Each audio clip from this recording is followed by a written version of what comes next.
It began on a rainy Tuesday morning. President Donald J. Trump was handed a sealed envelope during his intelligence briefing at Mar-a-Lago. The envelope, unmarked and aged, bore only the initials HJM in fading ink. Trump paused. That name hadn't crossed his mind in over 3 decades. Inside was a note, handwritten. "He's dying. He asked for you. Room 14B, St. Jude's Veteran Hospital. Come alone." Trump stared at the letter in silence.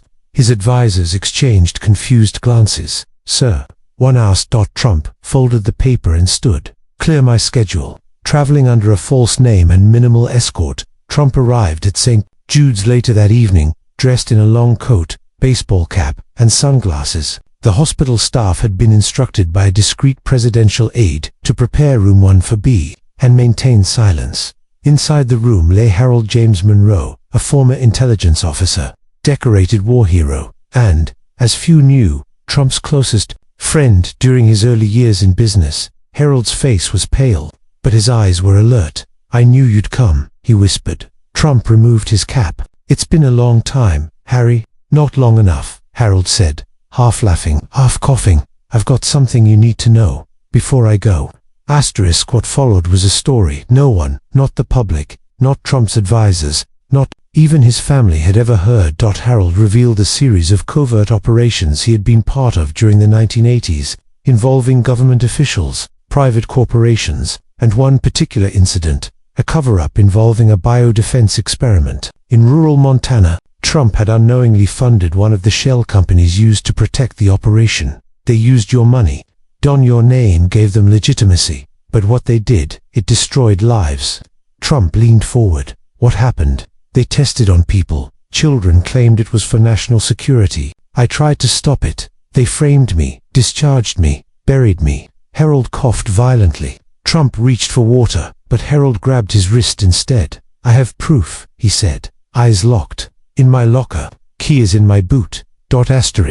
Trump retrieved the key and sent his assistant to recover the locker. Inside, photographs, tapes, classified memos, and a worn journal. The truth was undeniable. Pages detailed names, dates, testimonies, a complete archive of a forgotten atrocity. Trump sat in the hospital room long after Harold passed. His last words echoed in Trump's mind. "Fix it. Make it right. Not as a president, as my friend."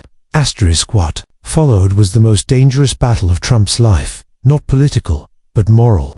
Against warnings from his legal team and advisors, Trump personally appeared before a closed session of Congress with the evidence. The hearings made headlines around the world. As more victims came forward, the truth spilled out. One of the largest cover-ups in modern U.S. history, stretching back decades. Trump passed the American Accountability Act, establishing a fund for victims, declassifying related programs, and ensuring such corruption could never be buried again. But he didn't stop there. In the journal's last pages was a name neither Trump nor his team expected. Senator Evelyn Rhodes, a current presidential hopeful and media darling. The journal contained recordings of private conversations implicating her in the original operation and its suppression. Trump's team confronted her privately. She denied everything, but then, one of the tapes leaked. The media erupted. Under public pressure, Rhodes stepped down, but as the dust settled, Trump found one final envelope among Harold's belongings. Inside was a photograph, a young Harold Monroe and a teenage boy Trump didn't recognize, until he turned it over. "His name is Eli.